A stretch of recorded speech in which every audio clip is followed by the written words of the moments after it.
Students in Weber and Morgan counties are about to return to class without a mask mandate in place. Children need to see faces. The huge turnout as people on both sides voiced their concerns. It's a simple matter of public health, and I don't think this has to be political. And why the decision isn't final yet. I just want to be able to sleep at night knowing my kids are at school safe. A lawsuit filed over Utah's ban on mask mandates in schools. He spent years developing a career of widespread lies, and now he's being rewarded with $175,000 from the University of Utah.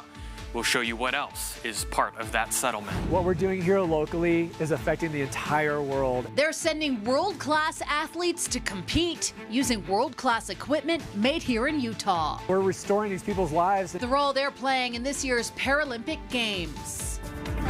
Live from Utah's news leader, Fox 13 News at 9, starts right now. This week, students in Weber County will return to the classroom, and when they do, they will not be required to wear masks. Citizens crowded the Weber Morgan Health Department board meeting today, voicing their strong feelings on a mask mandate in school.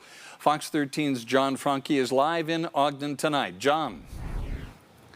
Well, hey guys, there's a bit of a different dynamic in this health district as it deals with two counties, Weber and Morgan, with two very different demographics. And any mandate that came from here would have to be approved by county commissions in both of those counties. And while there was no mandate here today, this issue isn't quite over yet.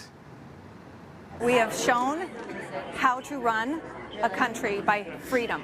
And that's why so many others have chosen to do the same thing. Dozens of people chose to be a part of democracy and have their say at Monday's meeting of the Weber Morgan Health Board.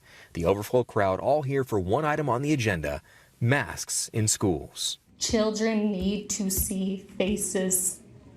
They need to understand when they look at their teacher and their friends what those emotions mean. But this wasn't a one-sided discussion. While many held signs advocating against face coverings, several parents implored the board to issue a mandate. The second thing I learned is that my son's already being bullied at school for wearing his mask. Our children have disincentive to help and love those who are next to them. It's a simple matter of public health, and I don't think this has to be political. But if it must, I'd remind this board that the Constitution establishes our government for the purpose of the general welfare, which to me would include things like public health.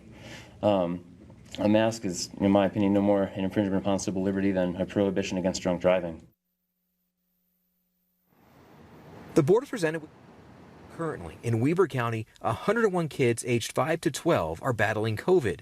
In Morgan County, that number is 6.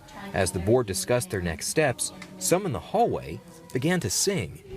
Having said that, I've listened, I've been open-minded, I've read every communication that's come through the health department. I've listened to all of your comments. I've tried to be open-minded about it, really hard.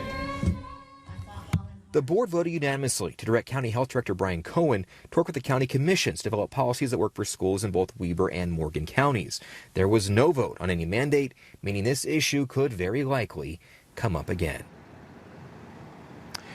And members of the board indicated they like what Summit County is doing by requiring masks for elementary school students when their school hits a certain threshold of COVID-19 cases, but not even that was voted on here today. Reporting live in Ogden tonight, John Franke, Fox 13 News, Utah. John, thank you. Meanwhile, the Ogden chapter of the NAACP is disappointed by today's decision. The group says 58% of students in the Ogden district are Latino. They are concerned starting the school year without a mask mandate will negatively impact those students and their families because statistics show the virus has disproportionately affected members of the Latinx community.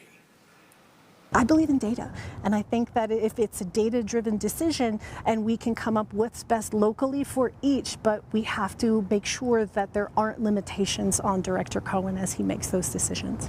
Castillo adds the organization would support different parameters for Weber and Morgan counties because the counties have different demographics.